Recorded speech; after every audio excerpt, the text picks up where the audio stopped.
안녕하세요, 여러분. 오늘 제가 들려드릴 이야기는 정말 충격적입니다. 저도 이 이야기를 처음 들었을 때 며칠 동안 잠을 못 잤어요. 혹시 여러분 댁에도 늦게 결혼하는 자녀분이 계신가요? 오늘 이야기를 끝까지 들으시면 정말 소름이 끼치실 겁니다. 댓글로 꼭 의견을 남겨주시고 중간에 나가지 마세요. 마지막에 정말 놀라운 반전이 기다리고 있거든요. 그럼 지금부터 경기도 수원시에 사시는 박철수 씨 부부의 실화를 바탕으로 각색해서 들려드리겠습니다. 박철수 씨는 올해 68세, 30년간 경찰서에서 형사로 일하다가 3년 전에 은퇴하셨어요. 키가 175cm 정도의 약간 구부정한 어깨에 그래도 여전히 날카로운 눈빛을 가진 분이셨다고 해요. 부인 김순자 씨는 65세, 평생 살림만 하시면서 세 자녀를 키우신 전형적인 어머니예요. 작은 체구에 항상 단정한 옷차림, 그리고 자식들 걱정이 얼굴에 다 써져 있는 그런 어머니였어요. 이 부부에게는 세 자녀가 있었는데 첫째 딸은 결혼해서 미국에 살고 둘째 아들은 서울에서 가정을 꾸려 살고 있었어요. 문제는 막내 아들 박준호 씨였어요. 준호 씨는 올해 38세, 키 170cm의 약간 통통한 체형이었어요.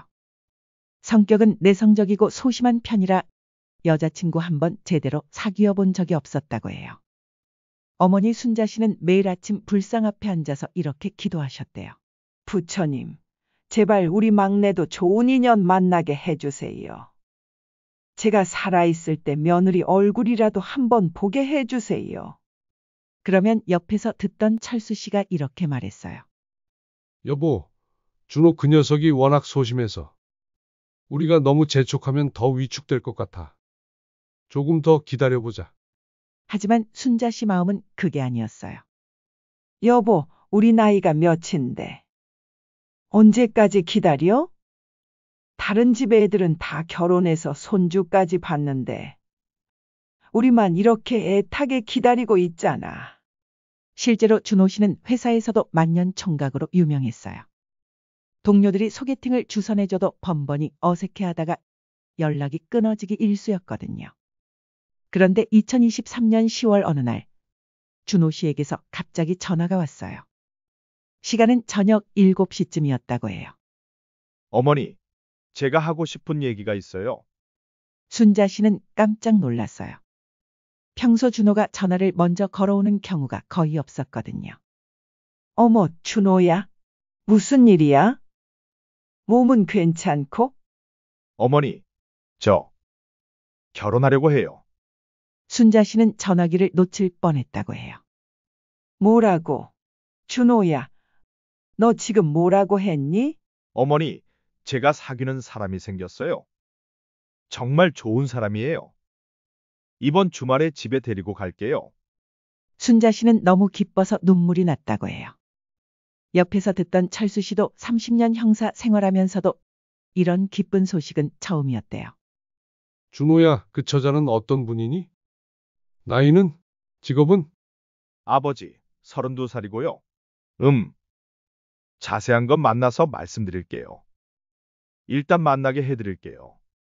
그 주 내내 순자 씨는 잠을 못 잤어요. 무엇을 준비해야 할지, 어떻게 대해야 할지 몰라서 동네 친구들한테 계속 물어봤다고 해요. 영자야, 처음 며느리 만날 때 뭘 해줘야 좋을까? 음식은 뭘 해야 하지? 드디어 그 주말이 왔어요. 토요일 오후 2시쯤이었다고 해요. 준호 씨가 데리고 온 여성 김미영 씨는 정말 첫인상이 좋았어요.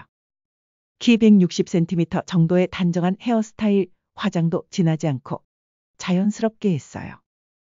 정말 며느리감으로는 완벽해 보였어요. 미영 씨가 현관에 들어서자마자 90도로 깊게 인사했어요.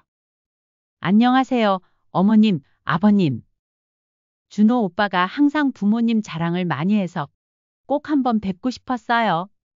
순자 씨는 감격했어요. 어머, 이렇게 예쁜 분이. 우리 준호가 어떻게 이런 좋은 분을 만났지? 미영 씨는 순자 씨 손을 꼭 잡으며 말했어요. 어머님, 제가 준호 오빠를 정말 좋아해요. 앞으로 잘 부탁드려요. 철수 씨도 30년 형사 생활의 직감으로 사람을 봤는데 미영 씨는 정말 순수해 보였어요.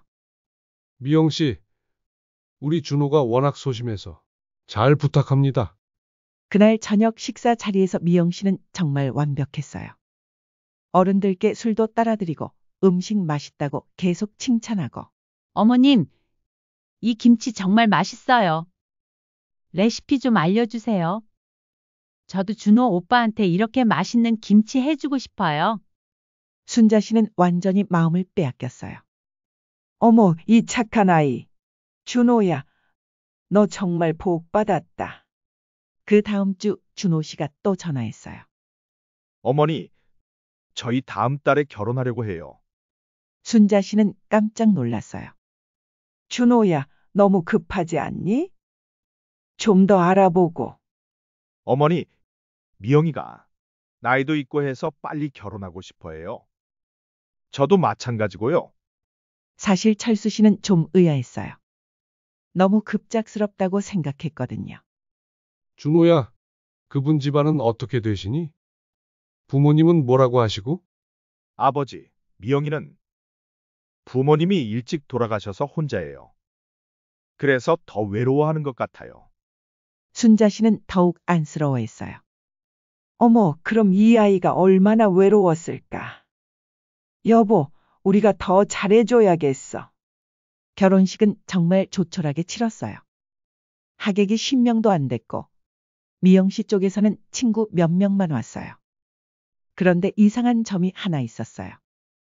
미영 씨 친구들이 모두 어색해하더라는 거예요. 마치 서로 잘 모르는 사이인 것처럼. 하지만 그때는 아무도 그걸 이상하게 생각하지 않았어요. 신혼부부는 부모님 집에서 차로 10분 거리에 있는 작은 투룸 아파트에서 살기 시작했어요. 처음 3개월간은 정말 완벽해 보였어요. 미영 씨는 일주일에 2번은 꼭 시부모님 댁을 찾아뵀어요. 어머님, 오늘 시장에서 좋은 과일 봤어서 사왔어요. 드세요. 항상 이렇게 과일이나 반찬을 사가지고 왔어요. 순자 씨는 정말 감동했어요. 미영아, 돈도 아까운데 이런 거 왜 사와? 그냥 와도 되는데. 어머님, 이런 게 어디 아까워요. 어머님이 그동안 준호 오빠 얼마나 고생시켜 키우셨는데요. 동네 아주머니들 사이에서도 미영 씨는 유명했어요. 박 여사, 정말 복 받았네. 며느리가 그렇게 효부래? 순자 씨는 자랑스러웠어요. 그러게 말이야. 우리 미영이는 정말 천사 같아. 그런데 결혼 4개월쯤 지났을 때 준호 씨가 이상한 말을 했어요. 아버지, 요즘 제가 자꾸 속이 안 좋아요. 소화도 안 되고 피곤하고. 병원은 가봤니? 네, 갔는데 별 이상 없다고 해요. 스트레스성 위염이라고. 그때는 새로 결혼한 스트레스겠거니 생각했어요. 결혼 6개월 후인 어느 화요일 오후 순자 씨에게 친구 박영자 씨로부터 전화가 왔어요. 순자야, 너 며느리 돈이 많아? 영자야, 무슨 소리야? 우리 며느리가 왜? 어제 롯데백화점 본점에서 봤는데 명품 매장에서 쇼핑하더라고. 그것도 엄청 비싸 보이는 걸로. 순자 씨는 깜짝 놀랐어요. 영자야, 그게 확실해? 혹시 다른 사람이 아니야? 아니야, 분명히 미영이었어. 나도 인사하려고 했는데 너무 바빠 보여서 그냥 왔어. 그런데 정말 명품 백을 몇 개나 들고 있더라고. 순자 씨는 이상했어요. 준호 월급이 새우 230만 원 정도였거든요. 아무리 그래도 명품 쇼핑을 할 여유는 없었어요. 그날 저녁 철수 씨에게 이 얘기를 했어요. 여보, 영자가 그러는데 우리 미영이가 백화점에서 명품 쇼핑을 하더래. 이상하지 않아? 철수 씨는 30년 형사 생활에 직감이 발동했어요. 응. 그게 사실이라면 분명히 뭔가 있어. 준호 월급으로는 명품 살 여유가 없거든. 혹시 미영이가 돈을 숨기고 있는 걸까? 아니면 빚을 지고 있는 건 아닐까? 철수 씨는 고민에 빠졌어요. 하지만 섣불리 의심하기보다는 좀 더 지켜보기로 했어요. 며칠 뒤 철수 씨는 은밀하게 미영 씨에 대해 조사를 시작했어요. 30년 형사 생활의 인맥을 동원해서요.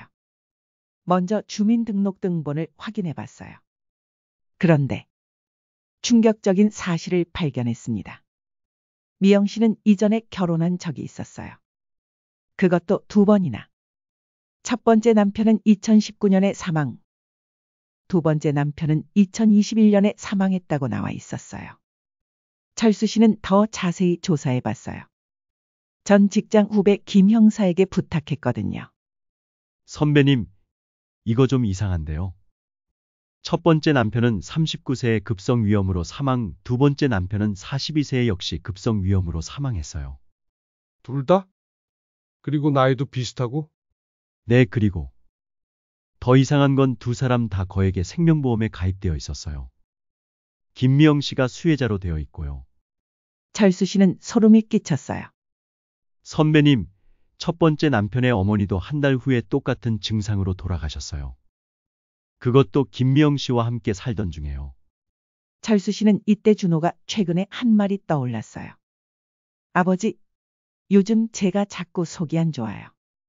철수 씨는 더 이상 지체할 수 없다고 생각했어요. 하지만 신중하게 접근해야 했죠. 그날 밤 철수 씨는 준호를 긴급히 불러냈어요. 동네 24시간 카페에서 만났어요. 준호야, 아버지가 하는 말 잘 들어봐. 내 아내에 대해서 조사를 해봤는데 철수 씨는 조사한 모든 내용을 털어놨어요. 준호는 믿을 수 없다는 표정이었어요. 아버지, 그럴 리가 없어요. 미영이는 그런 사람이 아니에요. 준호야, 아버지가 30년 동안 형사 일을 했다. 이런 건 직감이 있어. 내가 요즘 몸이 안 좋다고 했잖아. 그건 스트레스 때문인 줄 알았는데 준호야, 우리 한번 확인해보자. 집에 몰래 카메라를 설치해서 미영이가 뭘 하는지 지켜보자. 준호는 망설였어요. 아버지, 그럼 제가 직접 물어볼게요. 안 돼. 만약 아버지 추측이 맞다면 내가 위험해질 수도 있어. 일단 증거를 확보하자. 결국 준호는 아버지 말에 따르기로 했어요. 다음 날 미영 씨가 친구를 만나러 간다고 외출한 사이에 철수 씨와 준호는 집 곳곳에 초소형 카메라를 설치했어요. 거실, 주방, 침실. 총 5개의 카메라를 설치했어요. 모두 미영 씨가 절대 발견할 수 없는 곳에 숨겨뒀어요. 카메라를 설치한 지 3일 후 철수 씨는 준호를 다시 불러냈어요. 준호야, 영상을 확인해봤는데 정말 심각해. 준호는 떨리는 손으로 아버지가 준 USB를 받았어요.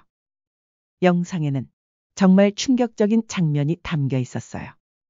매일 아침 7시 미영 씨는 준호를 위해 건강 주스를 만들었어요. 바나나, 사과, 요거트를 넣고 믹서기를 돌리는 평범한 모습이었어요. 그런데 주스를 컵에 따른 후 미영 씨는 냉장고 맨 뒤쪽에서 작은 갈색 병을 꺼냈어요. 그리고 그 병에서 무생무치의 액체를 정확히 5방울씩 주스에 떨어뜨렸어요. 준호는 경악했어요.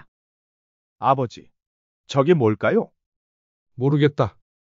하지만 분명히 좋은 건 아니야. 더 충격적인 건 미영 씨가 그 병을 다시 냉장고 뒤에 숨기면서 혼자 중얼거리는 모습이었어요. 조금만 더 참자. 준호는 소름이 끼쳤어요. 아버지, 당장 따져 물어봐야 하는 거 아니에요? 아니다. 지금 추궁하면 증거를 없애버릴 거야.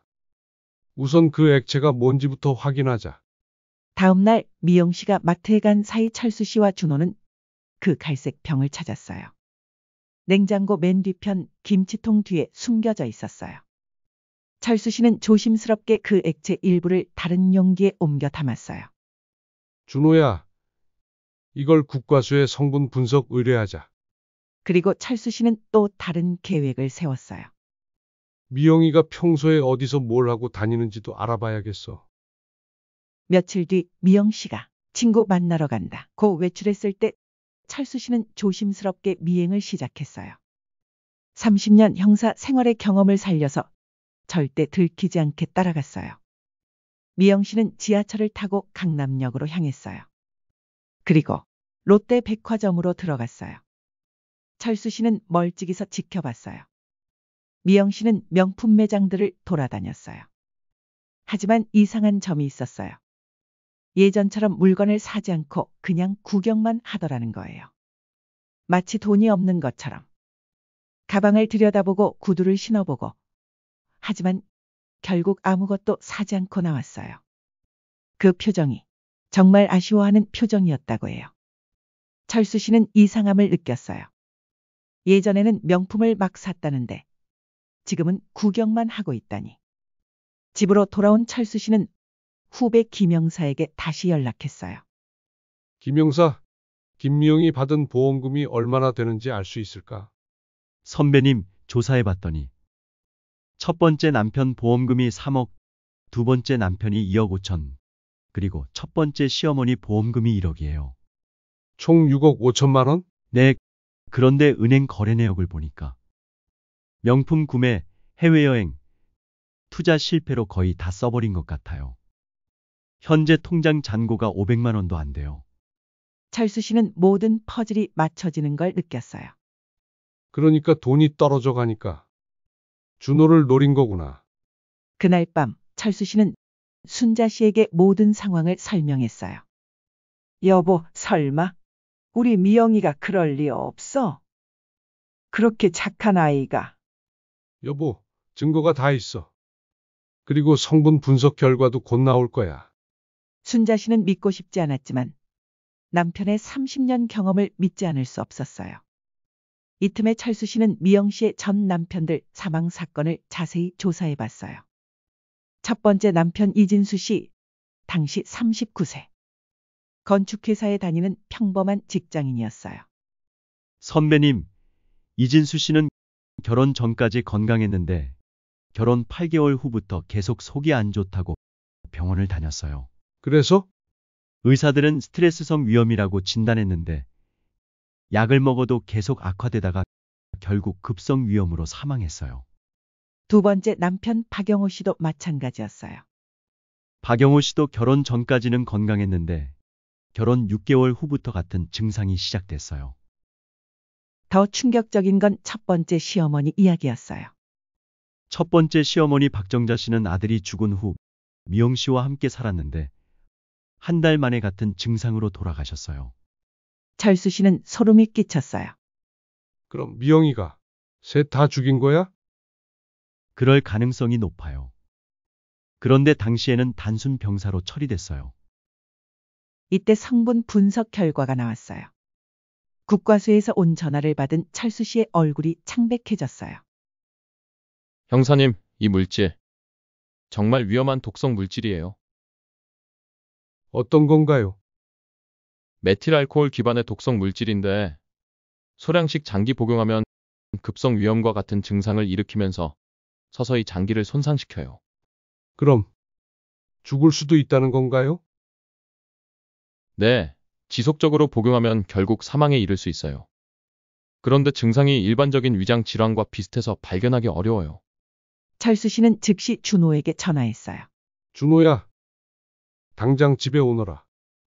그리고 미영이한테는 절대 들키지 마라.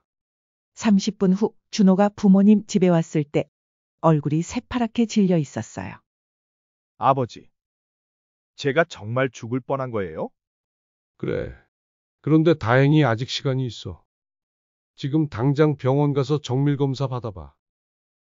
순자 씨는 울고 있었어요. 어떻게 이런 일이? 우리가 그렇게 예뻐했는데. 철수 씨는 즉시 경찰에 신고했어요. 그날 저녁 경찰이 준호네 집에 왔어요. 미영 씨는 평소처럼 저녁을 준비하고 있었어요. 김미영 씨죠?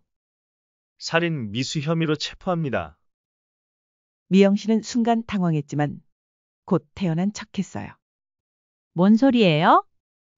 제가 언제 누구를 죽이려고 했다고 그래요?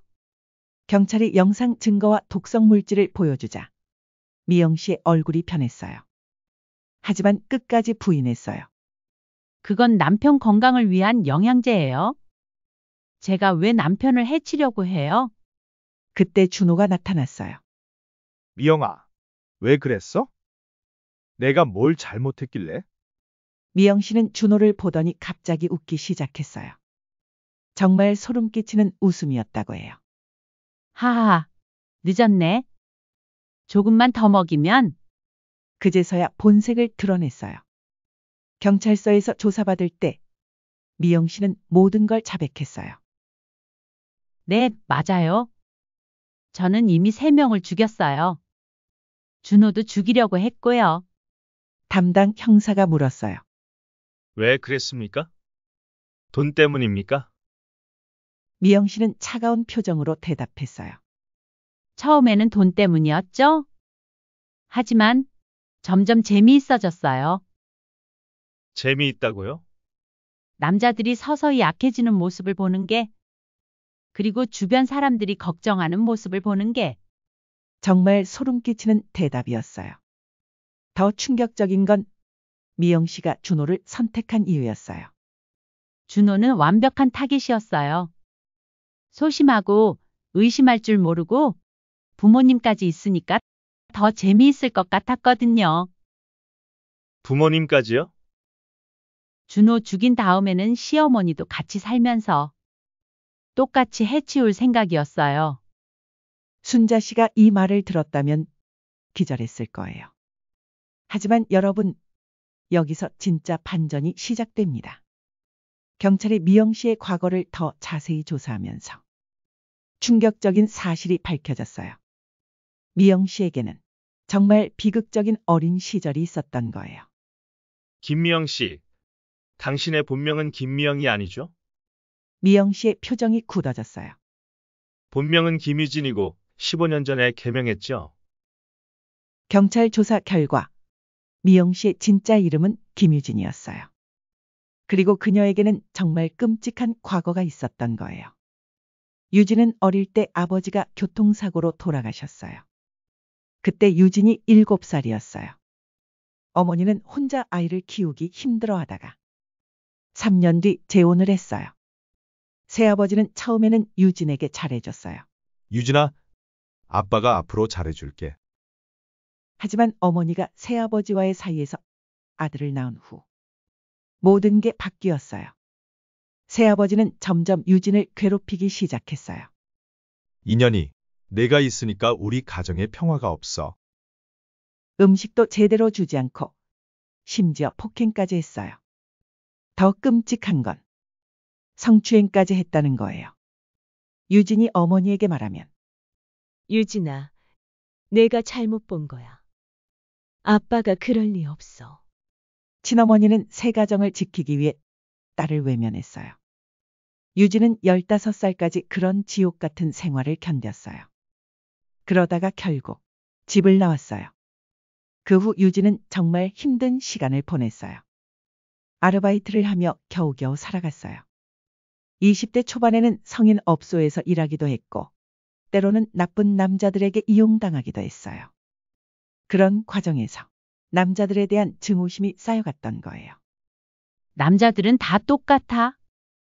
처음에는 잘해주다가 나중에는 다 배신해.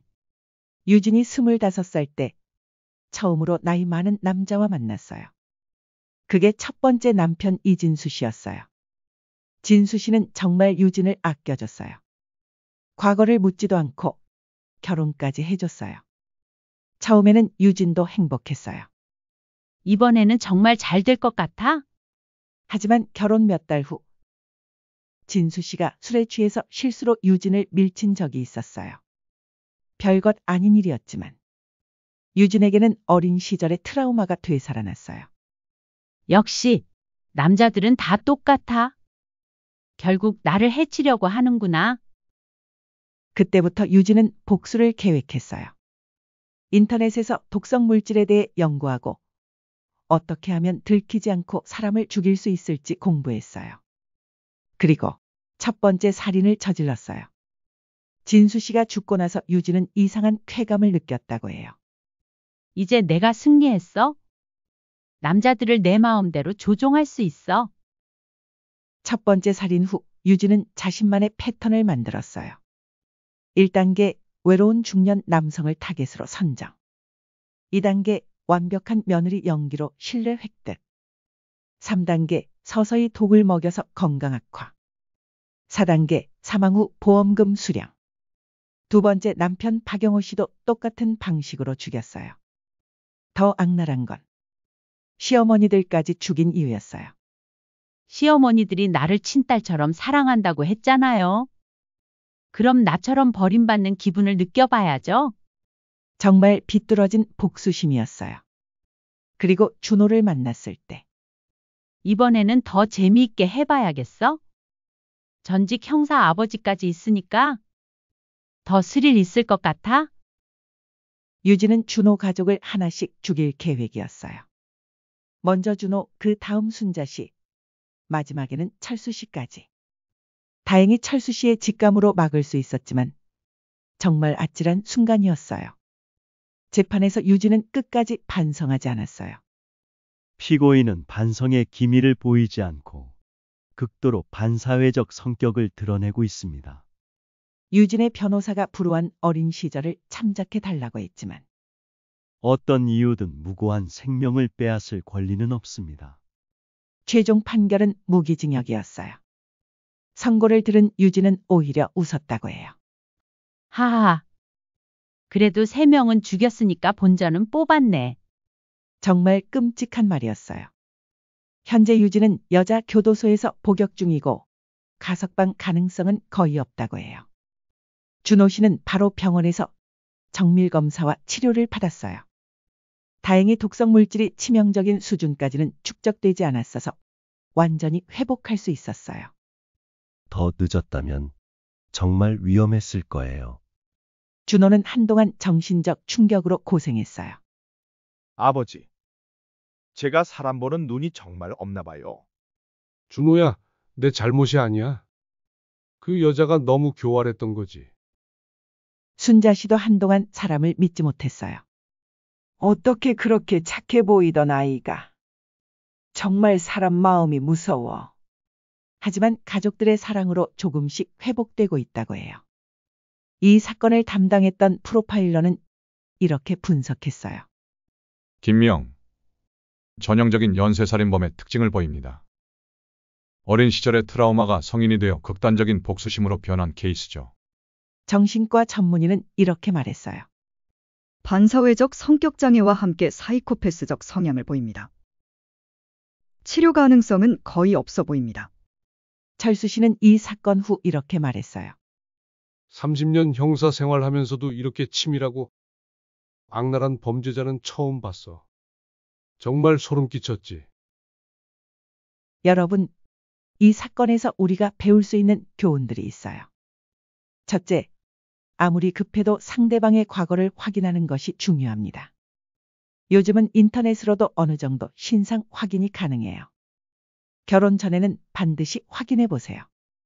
둘째, 가족의 건강에 갑작스러운 변화가 있다면 주변 환경의 변화를 살펴보세요. 특히 새로운 사람이 들어온 후에 건강 이상이 생겼다면 더욱 주의해야 해요. 셋째, 직감을 무시하지 마세요. 철수 씨의 30년 형사 경험도 중요했지만 일반인도 뭔가 이상하다는 느낌이 들면 그냥 넘어가지 마세요. 넷째, 혼자 해결하려 하지 말고 전문가의 도움을 받으세요. 의심스러운 상황이 발생하면 경찰이나 전문기관의 상담을 받아보세요. 다섯째, 너무 완벽해 보이는 사람을 조심하세요. 미영 씨처럼 처음부터 완벽한 며느리나 사위는 오히려 의심해 볼 필요가 있어요. 오늘 이야기 정말 충격적이었죠. 저도 이 이야기를 처음 들었을 때 며칠 동안 잠을 못 잤어요. 혹시 여러분도 비슷한 경험이나 의심스러운 상황을 겪으신 적이 있나요? 댓글로 공유해 주세요. 그리고 주변에 늦은 나이에 결혼하시는 분들이나 새로운 인연을 만나신 분들께 이 영상을 꼭 공유해 주세요. 이런 일이 다시는 일어나지 않도록 모두가 조심해야 해요. 구독과 좋아요는 정말 큰 힘이 됩니다. 앞으로도 이런 실화 이야기들을 계속 들려드릴게요. 다음 주에는 또 다른 충격적인 실화로 찾아뵐 예정이에요.